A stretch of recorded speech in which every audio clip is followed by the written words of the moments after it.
وہاں جسم بہت قیمتی ہوتے ہیں۔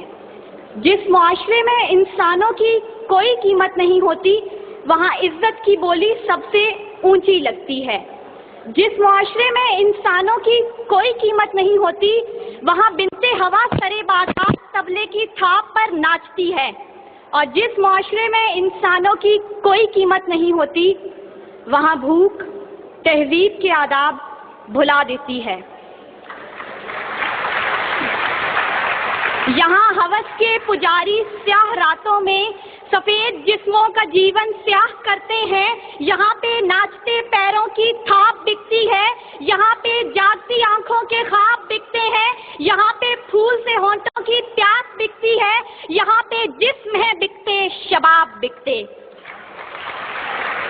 عالی وقار بھوک 2 وقت کی روٹی کے عوض بنتے ہوا کو ابن آدم کی ہوس کا نشانہ بننے پر مجبور کر دیتی ہے، لیکن کہیں کوئی قیامت نہیں اترتی۔ 14 سالہ بیرا اپنی عصمت لٹانے کے بعد جان سے بھی ہاتھ دھو بیٹھتی ہے، لیکن کہیں کوئی قیامت نہیں اترتی۔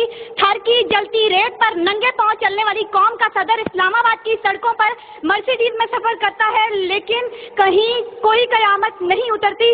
بلوچستان کی خشک سالی پر ایئر کنڈیشن کمروں میں منرل واٹر پی پی کر غور کیا جاتا ہے، لیکن کہیں کوئی قیامت نہیں اترتی۔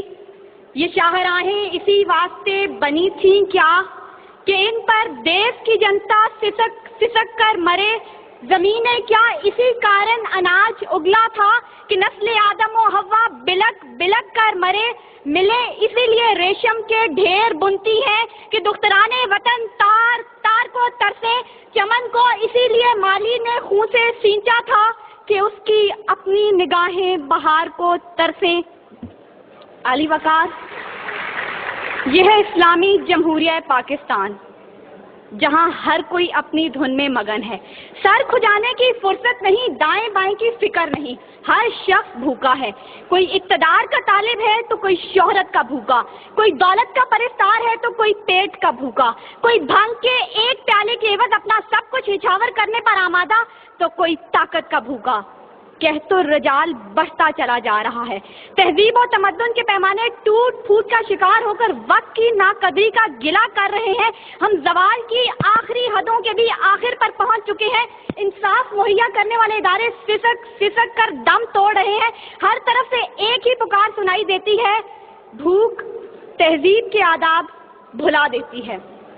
عالی وقار سنیے، اگر آپ سن سکتے ہیں کہ جب بوڑھے پروفیسر کو 6 ماہ تک پینشن نہ ملی تو اپنی کن پٹی پر پستول رکھ کر بولا تھا، میرا پاکستان ہے یہ تیرا پاکستان ہے۔ سنیے اگر آپ سن سکتے ہیں جب تسنیم سولنگی بھوکے کتوں کا نوالہ تر بنی تو بولی، پڑے ہیں گم کٹہرے عدالتیں چپ ہیں۔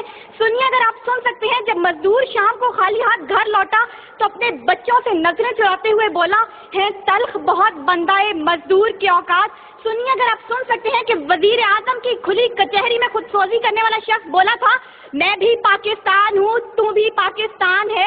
سنیے اگر آپ سن سکتے ہیں جب جاگیردار کے رستاگیر غریب ہاری کی بیٹی کو اٹھا کر لے کے گئے تھے تو وہ بولا تھا، آواز دو انصاف کو، انصاف کہاں ہے؟ سنیے اگر آپ سن سکتے ہیں کہ ڈما ڈولا کے بے گور و کفن لاشیں چلا چلا کر کہہ رہے ہیں، نوید دو انسان کو کہ انسان مر گیا۔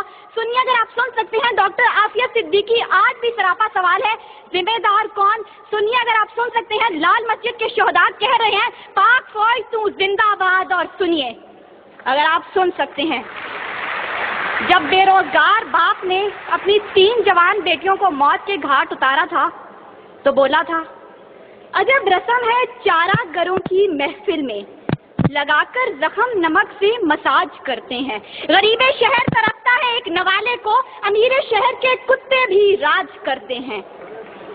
عالی وقار بھوک تہذیب کے آداب بھلا دیتی ہے۔ غربت سے مجبور لوگ اپنے بچے بھون کر کھا جاتے ہیں، اپنے گردے اور آنکھیں بیچ ڈالتے ہیں، اپنی 8 سالہ بچیاں دلالوں کے حوالے کر دیتے ہیں، اپنے خاندان کے ساتھ آگ میں کود جاتے ہیں، دریاؤں سمندروں میں چھلانگیں لگا دیتے ہیں، پنکھوں کے ساتھ لٹک جاتے ہیں، ٹرین کی پٹری کے آگے لیٹ جاتے ہیں۔ غربت، ظلم اور مہنگائی سے مجبور لوگ اپنے معصوم بچوں کے گلے کاٹ دیتے ہیں۔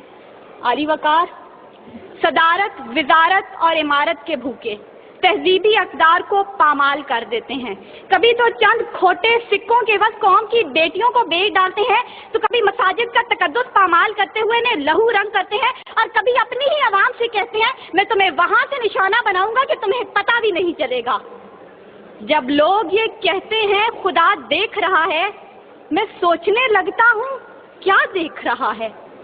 علی وقار، اس سے پہلے کہ بھوک اس ملک کو کھا جائے، اس سے پہلے کہ لہجے بے آواز ہو جائیں، سر سنگیت سب بے ساز ہو جائے، ملت اسلامیہ کی یہ بیٹی، ملک و قوم کی بیٹی اور آپ کی بیٹی آپ سے استدعا کرتی ہے خدارا اس بوڑھے باپ کا سہارا بن جائیے جس کے بیٹے نے خود سوزی کی. خدارا اس عورت کے آنسو پوئیں ڈالیے جس کی بیٹی جاگیردار کی حوث کا نشانہ بنی. اور خدارا ان معصوم بچوں کے سر پر دستے شفقت رکھیے جن کا باپ پولیس مقابلے میں مارا گیا. ان اشعار کے ساتھ ہی موضوع زیر بحث سمیٹتی ہوں. ستم ظریفی وقت نے کلیوں کی نزاکت کو، دلوں کی محبت کو اس طرح سے مسئلہ ہے، اس طرح سے کچلا ہے کہ زندگی اذیت ہے اور سانس کی بھی قیمت ہے. کس کا ہاتھ ہے جو خون سے رنگا نہیں، کس کا گریباں ہے جو گرفت سے بچا نہیں. صدائے موت آتی ہے شہر بھر کی گلیوں سے، خون کی بو آتی ہے پھولوں اور کلیوں سے. شکریہ.